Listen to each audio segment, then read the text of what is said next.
Praise the Lord, hallelujah. आज के दिन के लिए, आज के समय के लिए हम परमेश्वर के नाम को धन्यवाद देते हैं कि उसने हम सबको जीवित रखा है। आइए हम आज के वचन में हम चले। आज का जो संदेश परमेश्वर ने मुझे और आपको दिया है, हम सब मिल के सीखें, क्योंकि हम सिखाने वाले नहीं लेकिन सीखने वाले बने। क्योंकि जब परमेश्वर का वचन खुलता है तो निश्चय हम सब आशीषित होते हैं। तो आइए इस वचन में जाने से पहले हम दुआ करेंगे और परमेश्वर की संगति में हम बैठे रहेंगे कि आज जो वचन मेरे लिए और आपके लिए आने वाला है वो निश्चय वो आशीषित हो। आइए हम प्रार्थना करें। प्रभु यीशु मसीह, हम तेरे नाम को धन्यवाद स्तुति तारी बड़े प्रशंसा करते हैं पिता। तू अति महान, अति सहज से मिलने वाला परमेश्वर है पिता। तू दया ना करे परमेश्वर तो आज का दिन हम नहीं देख पाते थे परमेश्वर। तेरा अनुग्रह ही हमारे लिए काफ़ी है, हमारे सुनने वाले भाई बहनों के लिए काफ़ी है परमेश्वर। हम धन्यवाद करते हैं परमेश्वर कि यह वचन जब खुलता है तो भोले लोग प्रकाश पाते हैं परमेश्वर। प्रभु, उनमें से हम सब है परमेश्वर कि हम तेरी ज्योति को, तेरे प्रकाश को हम जानने वाले बने परमेश्वर। जो तेरा वचन कहता है उसको हम सुनने वाले बने, और सुनने वाले नहीं परमेश्वर, उस पर चलने वाले बने। क्योंकि हम जान गए हैं कि हमारा परमेश्वर के साथ चलना ही हमारे लिए सबसे उत्तम मार्ग है परमेश्वर। हम धन्यवाद करते हैं आज के इस वचन के लिए परमेश्वर। हम जितने लोग सुनेंगे, जितने लोग समझेंगे परमेश्वर, जिनकी ज़रूरत है परमेश्वर, ये वचन उनके लिए आशीष बने परमेश्वर। हम धन्यवाद स्तुति करते हैं। इस नए साल में तूने हमें प्रवेश करवाया, इसलिए हम धन्यवाद करते हैं। धन्यवाद के साथ यीशु मसीह के नाम में इस दुआ को हम मांगते हैं पिता। सुनिए और ग्रहण कीजिए, आमीन। प्रभु की स्तुति हो कि परमेश्वर ने आज का दिन मुझे और आपको दिया है, नया साल में उसने ले आया है। हम परमेश्वर को धन्यवाद देते हैं कि परमेश्वर भला है और निश्चय वो मेरे लिए और आपके लिए भला ही सोचता है। शायद हम दूसरे के लिए भला नहीं सोच सकते हैं, लेकिन परमेश्वर मेरे लिए और आपके लिए हमेशा हमेशा भला ही सोचता है। क्योंकि वो इसलिए इस पृथ्वी पर आया कि हम जीवन पाए, और जीवन कैसा, दुख तकलीफ वाला नहीं लेकिन अनंत काल का जीवन। वो जीवन देने आया है और उस जीवन के साथ हम चलना चाहते हैं। आइए आज का जो मेरा विषय है, अपना स्वाद बरकरार रखे।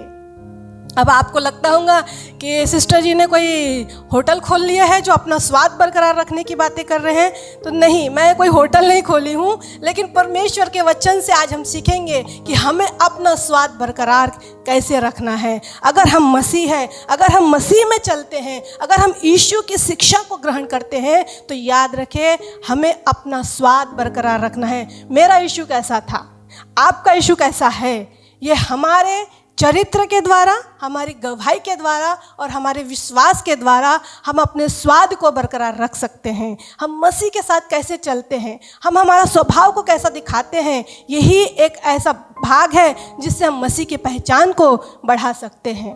परमेश्वर का धन्यवाद हो कि परमेश्वर ने मुझे ये वचन दिया, और इस वचन का मैं सोचती थी कि परमेश्वर इस वचन का मैं नाम क्या दूँ, इस विषय का नाम क्या दूँ। तो परमेश्वर ने मुझे इस नाम बताया कि अपना स्वाद बरकरार रखे। मतलब परमेश्वर स्वाद बरकरार रखने के लिए क्या क्या करना पड़ेगा। तो परमेश्वर मुझे एक वचन से बातें किया, जैसे मत्ती 5 में लिखा हुआ है। मत्ती 5 उसका 13 में ऐसा लिखा है कि तुम पृथ्वी के नमक हो। हालेलुया। परमेश्वर ने हमें शक्कर नहीं बोला। अगर शक्कर बोला होता तो समझ में आता। हम पृथ्वी के नमक है, और अगर हमें 10 लीटर पानी में अगर हमें नमक डालने को बोला जाए तो हम 200 से 300 ग्राम अगर नमक डालें तो वो 10 लीटर पानी नमकीन हो जाएगा। लेकिन अगर शक्कर 200 से 300 ग्राम डाला जाए तो 10 लीटर पानी मीठा नहीं हो सकता। तो थोड़ी चीज़ है, हम थोड़े हैं लेकिन स्वाद में बहुत ज़्यादा है। हालेलुया। अगर नमक अपना स्वाद खो दे तो किस बात से नमकीन किया जाएगा। तब मुझे परमेश्वर ने इस वचन से बातें किया कि अपना स्वाद बरकरार रखने के लिए क्या करना है। यीशु मसीह इस दुनिया में जब आए तो उन्होंने अपना परमेश्वर का स्वभाव प्रकट करने में कोई भी कमी नहीं छोड़े। अब हमारी बारी है कि हमें परमेश्वर का काम करने में और परमेश्वर के स्वभाव प्रकट करने में हमें भी कोई बात की कमी नहीं करना चाहिए। निकालेंगे हम लोग मत्ती 5 उसका 13, हम पढ़ेंगे वचन में क्या लिखा है, हम देखेंगे परमेश्वर ने क्यों हमें नमक कहा है। तुम पृथ्वी के नमक हो, तुम पृथ्वी के नमक हो, परंतु यदि नमक का स्वाद बिगड़ जाए तो वह फिर किस वस्तु से नमकीन किया जाएगा। सुन लीजिए मेरे भाई और बहनों, अगर नमक का स्वाद बिगड़ जाए तो किस वस्तु से उसे नमकीन किया जाएगा। अगर हमारे अंदर मसीह है और मसीहत का स्वभाव बिगड़ जाए तो फिर हमारा उद्धार मुश्किल है।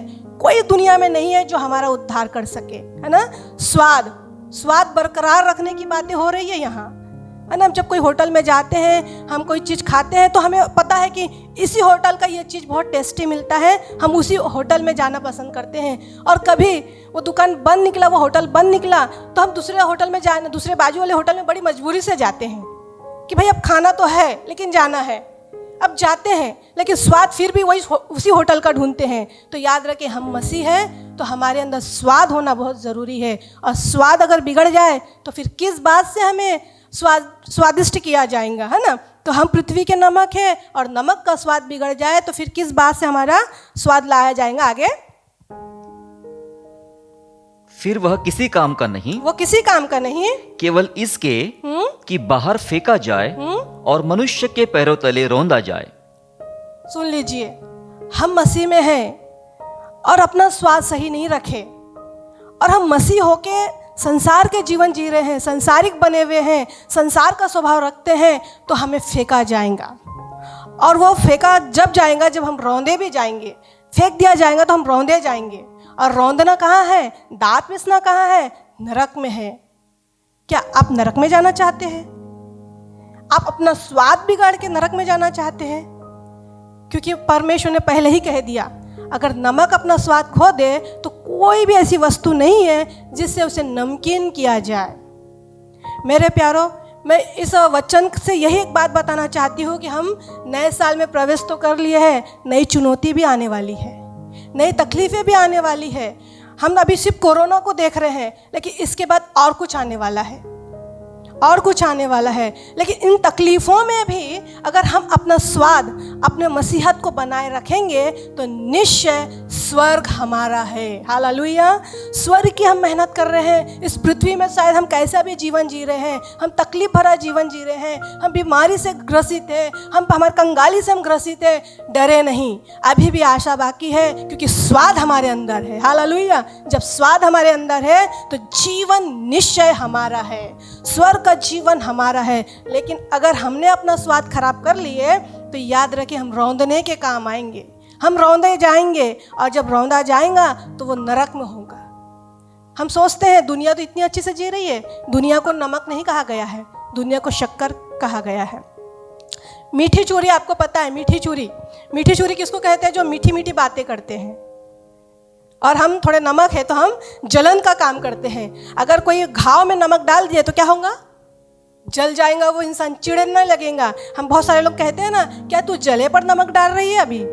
उसका कारण ही यही है। अगर नमक तेज चीज़ है, नमक को मतलब नमक का जब इस्तेमाल हम करते हैं तो नमक बचाने का भी काम करता है, लेकिन शक्कर कभी हमें बचा नहीं सकता। शक्कर हमें रोगी बना सकता है। शक्कर जहाँ कहते हैं जहाँ मीठा है वहाँ, जहाँ गुड़ है वहाँ मक्खियाँ है ना। और याद रखें, बहुत मीठा हमारे जीवन के लिए हानिकारक भी है। हमें मीठा नहीं बनना है। संसार मीठा से भरा हुआ है, संसार मीठी मीठी बात करती है, लेकिन वो मीठी छुरी है, वो कब हमें हम पर वार कर दे पता नहीं चलेगा। लेकिन हम नमक हैं और नमक अपना स्वाद ना भूले। अपने स्वाद को बरकरार रखने के लिए, परमेश्वर के साथ चलने के लिए दुख भी उठाना पड़ेगा। यीशु मसीह जब इस पृथ्वी पर था तो उसने कई दुख उठाया। जब हमारा गुरु दुख उठा सकता है तो हम तो चेले हैं, हम क्यों ना दुख उठाए? हम तो उसके संतान हैं। जब पिता ने दुख उठाया तो पुत्र का भी अधिकार बनता है कि उसके मार्ग में चले। बहुत लोग मसीहों को सताया जा रहा है। पता है क्यों सताया जा रहा है? संसार तो मीठी छुरी है लेकिन वार करती है। हम तो नमक है, हम तो स्वाद रखने वाले लोग हैं, हम जीवन को बदल देने वाले लोग हैं। हालेलुया। इसीलिए जब जीवन को बदलने की सामर्थ्य अगर हमारे अंदर है तो स्वाद को बरकरार रखना है। अंतिम दिन चल रहे हैं, सताव का दिन चल रहा है, हम बहुत तकलीफ़ों को देख रहे हैं। जब हमारे भाई बहन को मारा जा रहा है, तकलीफ दिया जा रहा है, पीड़ा दिया जा रहा है, हमारा मन टूटता है। हम कहते हैं हम भी इनसे बदला लेंगे, हम भी इनको मारेंगे, हम भी इनको सताव करेंगे। लेकिन याद रखें, स्वाद बिगड़ जाएगा, मसीह की छाप बिगड़ जाएंगी, मसीह का प्रेम बिगड़ जाएगा। और मसीह में है तो स्वाद को बरकरार रखना है। मैं 2 फिश के बारे में बताना चाहती हूँ। 2 फिश हैं, 2 मछलियाँ हैं, 2 प्रकार की। एक गॉड फिश होती है और एक कैट फिश होती है। आप सबने नाम सुना भी होगा। और ये दोनों मछलियों का जो स्वभाव है, गॉड फिश का जो स्वभाव है वो शांत है, वो धीरजवंत है, लेकिन जो कैट फिश है वो झगड़ालू है। कैट फिश संसार में अपने ही लोगों से भी झगड़ लेती है, लेकिन गॉड फिश क्या होती है, वो अपने लोगों से कभी झगड़ा नहीं करती, वो शांत बैठी होती है, शांत होती है। लेकिन जब गॉड फिश और कैट फिश एक साथ आ जाती है तो गॉड फिश को इस कैट फिश से बचने के लिए अपने आप से लड़ना पड़ता है। ये संसार में हम वही है, हम थोड़े लोग हैं मेरे प्यारों, हमें लड़ना है, लेकिन कैसे लड़ना है? प्रार्थना से लड़ना है, हथियारों से नहीं, क्योंकि हमारा गुरु ने हथियार नहीं निकाला, हम भी हथियार नहीं निकालेंगे। प्रार्थना में हमें लड़ना है। जब कैट फिश और गॉड फिश एक साथ आती है तो गॉड फिश को मजबूरन उससे लड़ना पड़ता है, और लड़ने का हथियार क्या है? प्रार्थना, उपवास और परमेश्वर की आज्ञाओं को मानेंगे। क्योंकि परमेश्वर के वचन में पहले से लिखा है, जब उन्होंने मुझे हरे भरे को नहीं छोड़ा तो तुम्हें कैसे छोड़ेगा। जब हम इस वचन को पढ़ लेते हैं तो हमारे अंदर धीरज आता है। हाँ प्रभु, हम मार खाने के लिए अब तैयार है। मानते हैं कि मार खा नहीं सकते, हमारे बस की बात नहीं है किसी की एक ऊंची आवाज़ सुनना। कोई हमें अगर ऊंची आवाज़ से बात कर दे तो हम ऐसे आग बगुले हो जाते हैं, लेकिन याद रखें हमारा गुरु शांत था, हमें भी शांत रहना है। हम गॉड फिश है, हम ईश्वरीय मछलियाँ हैं, हम ईश्वर के बेटी और बेटा है, हमें शांत रहना है। जब ये गॉड फिश और कैट फिश एक साथ होती है तो बहुत झगड़ा होता है, बहुत ये होता है, तकलीफ़ें होती है, और गॉड फिश अपने आप को बचाने के लिए लड़ती है। एक दिन फिश जो मछुआरा था उसने सोचा कि ये दोनों फिश में टेस्ट तो बहुत अच्छा है, क्यों ना इसे मैं शहर में ले जाके बेचूं तो इनसे ज़्यादा मैं पैसा कमा सकता हूँ। तो ये कैट फिश और गॉड फिश को एक ही कंटेनर में भर के ले जा रहा है वो बेचने के लिए। तो गॉड फिश और कैट फिश के बीच में इतना झगड़ा हो रहा है कि वो जो मछुआरा था वो उनसे थक गया, और वो कहता है कि नेक्स्ट टाइम जब मैं आऊँगा तो इन्हें अलग अलग कंटेनर में लाऊंगा। सुन लीजिए, ध्यान से सुनिए, तब आपको समझ में आएगा। अलग अलग कंटेनर में लाऊंगा। और जब ये लेके जाता है और वो शहर में बेचता है, बेचने के बाद वहाँ के लोग कहते हैं कि काफ़ी अच्छी फ़िश थी, हमें बहुत पसंद आया, बहुत टेस्ट था, नेक्स्ट टाइम फिर लेके आना। तो लेकिन इस मछुआरे ने तो सोच लिया था कि मैं इन दोनों को अलग अलग कंटेनर में लेके आऊँगा। और जब ये अलग अलग कंटेनर में लेके फिर नेक्स्ट टाइम लेके जाता है, जब वो गॉड फिश को अलग कंटेनर में रखता है और कैट फिश को अलग कंटेनर में रखता है, तो कैट फिश का तो स्वभाव ही है झगड़ा करना, तो वो अपने ही कैट फिश के साथियों से झगड़ा कर रही है, और गॉड फिश क्या कर रही है? अपने ही साथियों के साथ आराम से बैठी है, क्योंकि झगड़ा करने वाला कोई नहीं है, फाइट करने वाला कोई नहीं है, उसका दुश्मन कोई नहीं है। और कैट फिश के दुश्मन आपस में ही है, वो आपस में ही झगड़ा कर रहे हैं। और जब वो नेक्स्ट टाइम जाके बेचता है तो वो जो लोग फिश लेते हैं वो लोग कहते हैं कि इस बार वो गॉड फिश में टेस्ट नहीं था, और कैट फिश तो ठीक ही थी, लेकिन गॉड फिश में टेस्ट नहीं था। तब उस मछुआरों को ये समझ में आया कि जब ये दोनों एक साथ होते हैं तब ये आपस में झगड़ते हैं, तो गॉड फिश अपने टेस्ट को बनाए रखती है। हालेलुया, अपने स्वभाव को बनाए रखती है। लेकिन जिस दिन मैंने इस गॉड फिश को अलग कर दिया, उस दिन गॉड फिश क्या हुई? आराम से बैठ गई, शांत हो गई, उसे पता ही नहीं चला कि मैं कब कहाँ पहुँच रही हूँ। लेकिन जब कैट फिश के साथ थी तो उसे पता चला कि मुझे एक सफ़र में जाना है, स्वर्गीय सफ़र में जाना है, और स्वर्गीय सफ़र में जाने के लिए अपने आप को बचाना है। हम इस दुनिया में ऐसे ही है मेरे प्यारों, इस पृथ्वी पर हम ऐसे ही है। हमें इस दुनिया में बचे रहना है, और बचे रहने के लिए युद्ध करना है। और युद्ध कौन सा हो? शारीरिक ना हो, आत्मिक हो। और जब आत्मिक युद्ध होगा तो निश्चय जय हमारी होगी और टेस्ट हमारे अंदर बरकरार रहेगा। अपना स्वाद बरकरार रखने का मतलब ही यही है कि अपने स्वभाव को बनाए रखना। कहीं वचन में ऐसा लिखा है कि चौकस रहो, कहीं ऐसा ना हो कि तुम परीक्षा में पड़ जाओ। अगर हम सोते रहेंगे तो हम परीक्षा में पड़ जाएंगे मेरे प्यारों। हम कई बार परमेश्वर को बोलते हैं, क्या परमेश्वर आपको दिखता नहीं है कि आपके लोगों को सताया जा रहा है? परमेश्वर कहता है स्वर्ग आने का मार्ग यही है, तकलीफ, पीड़ा, तनाव, है ना, यही है स्वर्ग आने का मार्ग। स्वर्ग आने का मार्ग सकरा है, नहीं कि चौड़ा। संसार चौड़े मार्ग में चलना पसंद करता है, लेकिन मसीह लोगों को सकरे मार्ग में चलना है, बहुतों का त्याग करना है, बहुत चीज़ों को छोड़ना है ना। परमेश्वर ने पतरस को विश्वास में लाने के लिए जब पतरस से बात करता है परमेश्वर कि गहरे में डाल, वो जाल को गहरे में लेके चलना हो और जाल को वहाँ डाल, फिश जरूर मिल जाएंगी। तो पतरस कहता है, गुरु हमने तो रात भर मेहनत की है, फिर भी हमें मछली नहीं मिली, लेकिन अब तू कहता है तो मैं फिर से डालूंगा, फिर से मैं डालूंगा। और जब वो डालने जाता है तब पता है मछलियाँ क्या कहती है, अपने लोगों को एक मछली कहती होंगी कि हे मछलियों चलो, आज हमारे सृष्टिकर्ता ने बुलाया है क्योंकि पतरस का विश्वास को बढ़ाना है। हालेलुया। देखो, कोई मछली बलिदान दे रही है किसी के विश्वास को बढ़ाने के लिए, हमें भी बलिदान देना पड़ेगा किसी के विश्वास को बढ़ाने के लिए, है ना। गॉड फिश को जब अलग कर दिया गया, टेस्ट नहीं रहा, लेकिन जब वो कैट फिश के साथ थी, अपने आप को बचाती थी, अपने आप को तैयार करती थी, मतलब जागरूक थी। ये सताव आया है, ये तकलीफ आ रही है, ये तनाव आ रहा है, ये बीमारी आई, इसमें हमारी परीक्षा है मेरे प्यारों। हमें जांचना है, क्या मैं स्वर्ग जाने के लिए तैयार हूँ, या बरसों से मैं क्रिश्चियन बन के जी रहा हूँ। क्रिश्चियन बन के जीने से कोई फ़ायदा नहीं है, लेकिन सच में यीशु के जैसा जीवन हम जी रहे हैं क्या, ये जांचने का मौका है। पता नहीं कल किसका नंबर है, कल कौन मरने वाला है, हमें नहीं पता। आज हमें परमेश्वर ने मौका दिया है, तो अपने आप को चेक करें, अपने आप को चेक करें, क्या मैं स्वर्ग जाने के लिए तैयार हूँ, क्या मैं स्वर्गीय मार्ग में चल रहा हूँ, क्या मेरी पीढ़ी स्वर्ग में जा सकती है। यह हमारी चिंता का विषय है मेरे प्यारों। अगर हम सुधि नहीं लेंगे तो याद रखें, नरक का द्वार मेरे लिए और आपके लिए खुला है। हमारे सालों की मेहनत बेकार हो जाएंगी। मैं सोचती हूँ कि मैं 20 साल से विश्वासी हूँ तो मेरा कोई कुछ नहीं बिगाड़ेगा, ऐसा नहीं हो सकता। बिगड़ने के लिए एक दिन भी काफ़ी है। इसलिए प्रतिदिन हमें प्रार्थनाओं में, परमेश्वर की संगति में, परमेश्वर के वचनों में बने रहना है ना। एक वचन हम पढ़ेंगे, वचन में एक ऐसा उदाहरण दिया है परमेश्वर ने, ये कैट फिश और गॉड फिश के बारे में ही हम देख लेंगे। निकालेंगे हम मत्ती 13 अध्याय, मत्ती की पुस्तक 13वां अध्याय,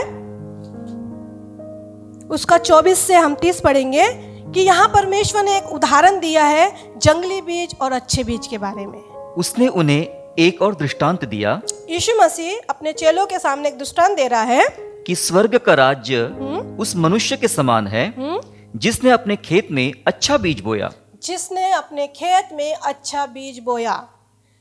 कहानी को आप ध्यान में रखेंगे, स्टोरी को आप ध्यान में रखेंगे, तो आपको जो मैंने पहले उदाहरण बताई कैट फिश और गॉड फिश के बारे में, तो आपको समझ में आएगा कि हम कैसे जीवन जी रहे हैं। आगे, पर जब लोग सो रहे थे, हाँ? तो उनका बैरी आकर गेहूं के बीच जंगली बीज बोकर चला गया। जब अंकुर निकले और बालें लगी तो जंगली दाने भी दिखाई दिए। इस पर गृहस्थ के दासों ने आकर उससे कहा, हे स्वामी, क्या तूने अपने खेत में अच्छा बीज ना बोया था? देखिए, जब गेहूं के बीज जब बोया गया था, लेकिन दुश्मन ने आके क्या किया, जंगली बीज भी बो दिया। तो वहां पे जो सेवक आए वो कहने लगे, क्या तूने अच्छा बीज नहीं बोया? ये दुनिया ऐसी ही है। जब परमेश्वर ने दुनिया बनाया था तो बहुत अच्छे से सृष्टि की थी, लेकिन कुछ ऐसे लोग दुष्ट घुस आए जिसने पूरी बाड़ी को बिगाड़ दिया, है ना। आगे, उसने उनसे कहा, यह किसी बैरी का काम है। यह किसी बैरी का काम है। हमारे साथ भी ऐसा ही होता है मेरे प्यारों। हमारे घर में सब कुछ बरोबर चलता है, लेकिन कब बैरी घुस आता है हमें पता ही नहीं चलता है। आगे, दासों ने उससे कहा, हाँ, क्या तेरी इच्छा है कि हम जाकर उनको बटोर ले? उसने कहा, ऐसा नहीं न हो कि जंगली दाने के पौधे बटोरते हुए उनके साथ गेहूं भी उखाड़ लो। परमेश्वर मौका दे रहा है हमें। ऐसा ना हो कि मैं इस जंगली बीज को उखाड़ने के चक्कर में अच्छे बीज भी उखड़ जाए। इसीलिए इस कोरोना के समय, इसीलिए सताव के समय परमेश्वर हमें मौका दे रहा है कि अभी भी समय है, लौट आओ। अभी भी समय है आपको अच्छा स्वभाव रखने के लिए। अभी भी समय है कि अपना स्वाद को बरकरार रखें। नहीं रख रहे मतलब उखाड़ने में हम तैयार हैं। हमें उखाड़ा जाएगा, हमें फेंका जाएगा, तब वहाँ नहीं बताएंगे कि मैं पीढ़ियों का क्रिश्चियन हूँ, मेरे पापा इतने अच्छे प्रचारक थे, इतने बड़े पास्टर थे, मेरी माँ घुटनों में दुआ करती थी, मेरा कलीसिया में ये सिखाया जाता था। वो कितना भी सिखाया जाए, लेकिन आपने अपना मन को कठोर किए हैं। अगर कठोर किए हैं तो आप फेंके जाओगे। आपने स्वाद नहीं बरकरार रखे। आप जिस घड़ी आए तो उस घड़ी स्वादिष्ट थे, लेकिन जब स्वाद बिगाड़ दिया जाए तो फेंका जाएगा, रौंदा जाएगा, है ना। परमेश्वर यहाँ वो विनती कर रहा है कि नहीं, अभी मत उखाड़ो, कहीं ऐसा ना हो कि ये अच्छे बीज भी, ये अच्छे पौधे भी उखड़ जाए। आगे, कटनी तक दोनों को एक साथ बढ़ने दो, और कटनी के समय मैं काटने वालों से कहूंगा, पहले जंगली दानों के पौधे बटोर कर जलाने के लिए उनके गट्ठे बांध लो। देखो, कटनी के समय तक दोनों को, अच्छे और बुरे, जो जंगली बीज थे और अच्छे बीज थे, दोनों को बढ़ने दो। ये पृथ्वी वैसे ही है। हम अच्छे और बुरे लोग के साथ बढ़ रहे हैं मेरे प्यारों। और परमेश्वर मौका दे रहा है बुरे लोगों के साथ भी हमें बढ़ने के लिए। हो सकता है हमारा अच्छा स्वभाव, हमारा अच्छा चरित्र, हमारा अच्छा विश्वास, हमारा अच्छा टेस्ट उन जंगलियों को बदल दे, लेकिन यहाँ तो अपना ही उद्धार होना अनहोना लग रहा है। यहाँ तो अपना ही स्वभाव चेंज नहीं हो पा रहा है, यहाँ तो अपना ही विश्वास नहीं बचाया जा रहा है। तो क्या हम हमारे पड़ोसी का विश्वास बचा सकते हैं? क्या हम अपने आसपास के लोगों को बदल सकते हैं? नहीं, क्योंकि हमारा ही स्वभाव बिगड़ा हुआ है। अब परमेश्वर मौका दे रहा है, कहीं ऐसा ना हो कि अच्छे ये बुरे और अच्छे के इसमें अच्छे बीज भी उखड़ जाए। परमेश्वर मौका दे रहा है, आइए हमको इस मौके का फ़ायदा उठाए, स्वाद को बरकरार रखे। और परमेश्वर ने यहाँ कह दिया है कि पहले मैं, जब कटनी का समय आएगा तो पहले मैं कैसे उनको बताऊंगा कि क्या करना है। आगे पढ़े, और गेहूं को मेरे खत्ते में इकट्ठा करो। गेहूं को मेरे खत्ते में इकट्ठा करो, मतलब अच्छे बीज को मेरे इधर इकट्ठा करो, है ना। परमेश्वर क्या करेंगे, जो जंगली बीज है उसको क्या करेंगे, आग में जलाया देगा, और जो अच्छे बीज है वो कहाँ क्या किया जाएगा, इकट्ठा किया जाएगा। देखिए, एक छोटा सा उदाहरण क्या था। जब परमेश्वर यीशु मसीह गांव से निकल रहे थे और उन्हें भूख लगी, तो वह एक अंजीर के पेड़ के पास गए, और अंजीर के पेड़ में अंजीर नहीं मिला, तो परमेश्वर तुरंत उन्हें श्राप दे दिया, उस झाड़ को तुरंत श्राप दे दिया। पता है आपको, आप और मैं चलते फिरते इस पृथ्वी के झाड़ हैं, और परमेश्वर चाहता है कि हम में अच्छे फल लगे। अगर हम में अच्छे फल नहीं लग रहे हैं तो याद रखें परमेश्वर हमारे साथ क्या करेगा। उसने कहा कि जब ये कटनी का समय आएगा तो मैं पहले गेहूं को अलग कर दूंगा, और जंगली बीज को, जंगली झाड़ को, जंगली पौधों को नरक की आग में डालूंगा।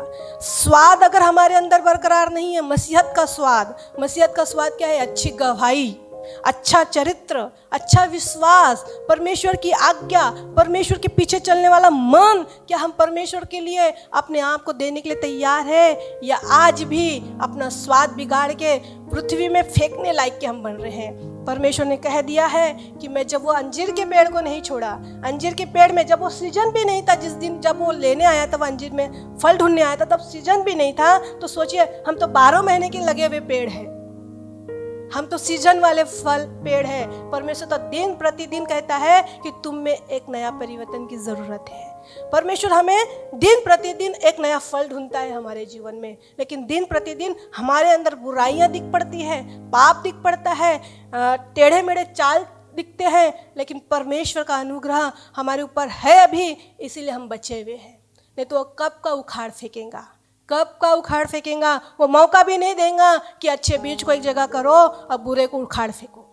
क्योंकि हमने मत्ती 5:13 में पढ़ लिए हैं कि परमेश्वर ने कहा तुम पृथ्वी के नमक हो, और नमक अगर अपना स्वाद बिगाड़ दे तो मैं उसे फेंक दूंगा। कहाँ फेंकेगा?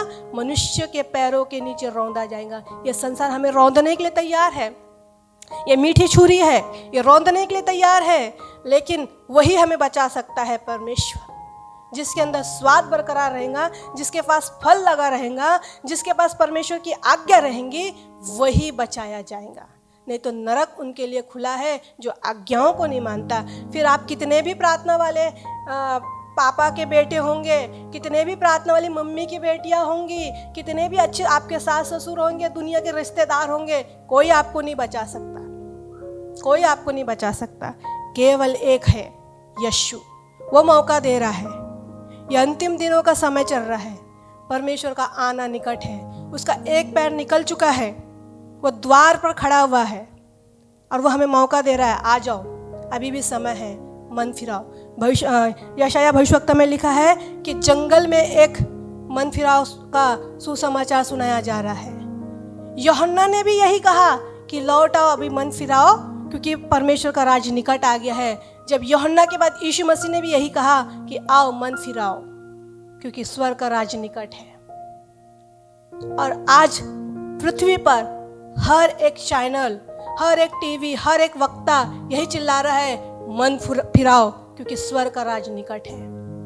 ये महामारी को देख के नहीं, ये संकट को देख के नहीं कि लोग सताए जा रहे हैं, लेकिन इसलिए क्योंकि यीशु आने वाला है। महामारी आई इसलिए मन नहीं फिराना है, सताव आ रहा इसलिए मन नहीं फिराना है, लेकिन इसलिए फिराना है क्योंकि यीशु निकल आया है।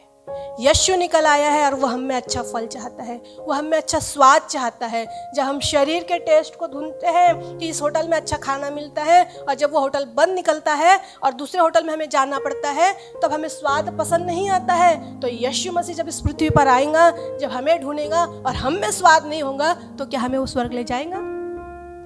वो पृथ्वी पर हमें बर्दाश्त कर रहा है क्योंकि वो मौका दे रहा है। हमने आज अभी उदाहरण पढ़े कि अच्छे बीज और जंगली बीज दोनों को बढ़ने का मौका दिया। यह संसार जंगली और अच्छे बीज से भरा हुआ है। अब आप तय करें कि अपना स्वाद कैसा बरकरार रखें। आप तय करें कि आप जंगली बीज बनना चाहते हो या अच्छी बीज। अच्छा बीज बनना चाहते हो तो निश्चय अच्छा फल आप में है, निश्चय परमेश्वर का अनुग्रह आप में है, निश्चय परमेश्वर की दया आप में है, क्योंकि उसका वचन कहता है कि तुम मनुष्य के अनुग्रह में और परमेश्वर के अनुग्रह में बढ़ते रहो। इस पृथ्वी पर जब हम हैं तो हमें जिनके साथ चलना है, क्या वो हम पर अनुग्रह कर रहे हैं, देखना है मेरे प्यारों। और परमेश्वर का अनुग्रह तो हम पर बना ही रहना चाहिए। अगर वो दया ना करे तो हम जी नहीं पाएंगे। मैंने ज़्यादा वचन नहीं बताई, मैंने यही बताई कि हम मसीह है तो अपना स्वाद बरकरार रखना है। और स्वाद हमारे गवाही हमारा स्वाद है, हमारा चरित्र हमारा स्वाद है, हमारा चाल चलन हमारा स्वाद है। हम परमेश्वर के साथ कैसा समय बिताते हैं, वो परमेश्वर के साथ हमारा रिश्ता क्या है। क्या परमेश्वर मुझसे प्रेम करता है? क्या परमेश्वर मेरे परिवार को प्रेम करता है? क्या परमेश्वर मेरे समाज को प्रेम करता है? अगर वो करता है तो याद रखें, आपकी भी जिम्मेदारी है कि आप अपने पड़ोसी से प्रेम करें, अपने लोगों से प्रेम करें, उन्हें उस नरक के आग से बचा लीजिए। और आप बचा सकते हो, लेकिन सबसे पहले आप अपने आप को बचाइए। जब आप अपने आप को बचा लोगे तो आप दूसरे को ही बचा लोगे। जब आप फ्लाइट में, प्लेन में जब आप सफ़र करते हैं तो वहाँ बताया जाता है कि कुछ भी गड़बड़ होती है तो वो लगाओ, ऑक्सीजन लगाओ, लेकिन दूसरे की मदद से पहले अपनी मदद करो। हम ऐसा ही है, बाइबल में ऐसा लिखा है, सारी दुनिया को हासिल कर लिए और अपने आप को खो दिए तो क्या लाभ। कई बार हम ऐसे ही करते हैं, सारी दुनिया को हम ज्ञान बता लेते हैं, सारी दुनिया को ये कहते हैं कि अपना स्वाद मसीहत में रखो, सारी दुनिया को ये बता रहे कि प्रभु के पास आओ, लेकिन क्या आप अपने आप को तैयार कर रहे हैं? क्या मैं अपने आप को तैयार कर रही हूँ? क्या मेरा परिवार अपने आप को तैयार कर रहा है? आज चिंता का विषय है मेरे प्यारों, चिंता का विषय है। आइए अपने आप को उस परमेश्वर को कहे, मैं उत्तम फल तुझे देना चाहता हूँ परमेश्वर, मैं अपना स्वाद बरकरार रखना चाहता हूँ मेरे परमेश्वर। ये नमक ने मुझे सिखाया कि तुम पृथ्वी के नमक हो और नमक थोड़ा ही काफ़ी है। शायद मसीह लोग थोड़े ही होंगे, लेकिन काफ़ी है पूरी दुनिया को हिलाने के लिए। फाइट करके नहीं, घुटना टिका के। हालेलुया। जब हम घुटना टिकाएंगे तो निश्चय मसीह लोग जीत पाएंगे। लेकिन अगर गॉड फीस के साथ हम परमेश्वर से प्रार्थना करते रहेंगे, प्रभु इन संसार को लोगों को निकाल दो, तो एक कंटेनर परमेश्वर बनाएगा, उसमें हम गॉड फीस को डाल देंगे और शांत बैठे हो, जिसमें तुम्हारा कोई टेस्ट नहीं, ना स्वर्ग जा सकते हो ना कुछ और काम के हो, तुम सिर्फ नरक ही जाओगे। स्वाद बरकरार रखने के लिए लड़ना है, आत्मिक युद्ध लड़ना है, और लड़ेंगे तो ही हम जीतेंगे। स्वाद बरकरार तभी रख पाएंगे जब हम परमेश्वर के साथ चलने का अनुभव लेंगे। परमेश्वर का धन्यवाद हो कि परमेश्वर ने मुझे सिर्फ 2 ही वचन से बातें किया कि मत्ती 5:13 में यही लिखा है कि नमक का स्वाद अपने आप में रखो। नमक थोड़ा से ही डालो लेकिन जीवन बदल जाए। शक्कर की पूरी दुकान रख लो अपने घर में, लेकिन वो एक धोखा है, हम धोखा ना करें, हम जीवन को बांटें। आइए हम परमेश्वर को धन्यवाद दें, प्रार्थना करें। मुझे नहीं पता ये वचन से कितनों को सामर्थ मिली, कितनों को समझ मिली, और कितने लोग सोच रहे हैं कि इस साल 2022 मैं जीवन को बदलूंगा और स्वाद को बरकरार रखूंगा। आइए हम दुआ करें। प्रभु यीशु मसीह, हम तेरे नाम को धन्यवाद करते हैं पिता, क्योंकि तू ही वो परमेश्वर है जो स्वाद दे सकता है। तू ही वो परमेश्वर है जो हमारे जीवन को बदल सकता है, और तू ही वो परमेश्वर है जो मौका देता है कि हमें परमेश्वर के राज्य में चलना है। परमेश्वर प्रभु, ये संसार में बहुत कुछ हो रहा है, बहुत गड़बड़ियाँ मची है, लेकिन तूने हमें इसलिए चुना कि हम अपना स्वाद बरकरार रखें, हम परमेश्वर की शांति बरकरार रखें, हम परमेश्वर के प्रेम को बरकरार रखें, हम परमेश्वर के राज्य को बरकरार रखें, जिसके कारण स्वर्ग हमारा हो जाए। परमेश्वर, हम तेरी आज्ञाओं पर चलने वाले बने, तेरे जीवन को हम अपने जीवन में प्रभु महसूस करने वाले बने, क्योंकि यीशु ही जीवन है, हम ये जानने वाले बने। परमेश्वर, हम प्रभु जी अगर स्वाद बिगाड़ दे तो कोई नहीं है कि जो हमारा स्वाद को डबल प्रभु जी बनाए, केवल यीशु है जो अपने स्वाद से हमें स्वादिष्ट बनाता है। हम धन्यवाद करते हैं परमेश्वर, आज जितने कान ने परमेश्वर के वचन को सुना है, जितने मन ने आज परमेश्वर को जाना है, आज हम विनती करते हैं कि वो नई सृष्टि हो जाए, नए वाचा को ले, परमेश्वर के साथ नए काम में लग जाए और कहने पाए कि मुझे अपना स्वाद बरकरार रखना है, मुझे अच्छा बीज बनना है, मुझे जंगली बीज नहीं बनना है कि जिसके कारण मुझे नरक में फेंका जाए। वो आग क्या है? वो आग नरक है, और नरक में हमें नहीं जलना है, हमें तो जीवन में चलना है, और जीवन स्वर्ग में है। आइए हम स्वर्ग चलने के लिए अपने आप की तैयारी करें। 2022 हमें नहीं पता कितनों को ये जीवन छोड़ना पड़ सकता है, लेकिन समय रहते जीवन में प्रवेश कर ले मेरे प्यारों, जीवन में प्रवेश कर लो। और जीवन यीशु है, और यीशु जब जीवन देगा तो बहुत ताय का जीवन देगा, अच्छा फल हम लेके आएंगे जिससे हम अनंत काल का जीवन पाए। धन्यवाद करते हुए सारा आदर गौरव महिमा हम तुझे देते हैं। यीशु नासरी में इस दुआ को हम मांगते पिता, सुनिए और ग्रहण कीजिए। आमीन।